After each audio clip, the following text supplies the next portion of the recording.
As Nigeria makes efforts to peg the age of operating aircraft in its airspace to 15 years, other countries in Africa may well be imitating it. In an interview with Channels Television at the just concluded African Aviation Ministerial Conference, representatives of Madagascar and Liberia said this reduction may bring an end to the continent's reputation of being a dumping ground for old aircraft from richer nations. Statistics from the International Civil Aviation Organization ICAO shows that Africa has 11% of the world's accident rate.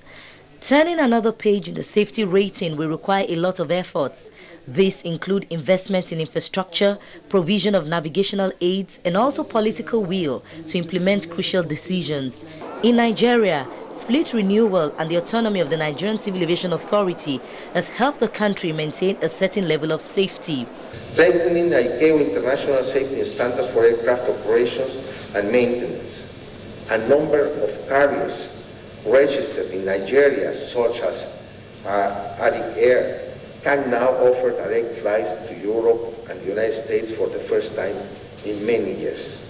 To improve on its safety record, Nigeria has proposed that no aircraft above 15 years will operate in its airspace.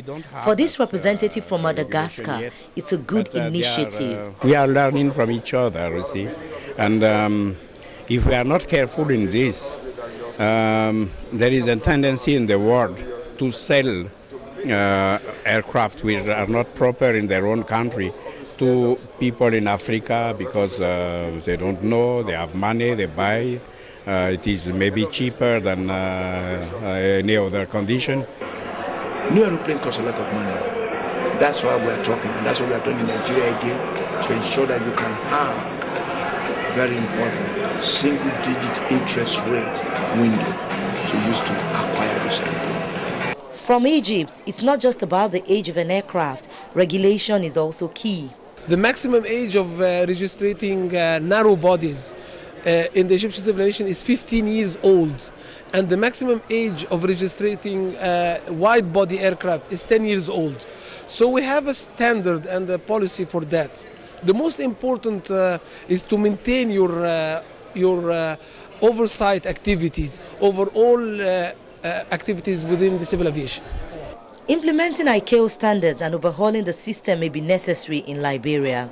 ICAO is working with us to put into place a framework to reduce the age limits of aircraft. So at present, we have an age limit of 15 years. We want to bring that further down. We can follow the steps that some countries, including Nigeria, have taken. They have set up an independent regulatory body, the NCAA, that has some autonomy.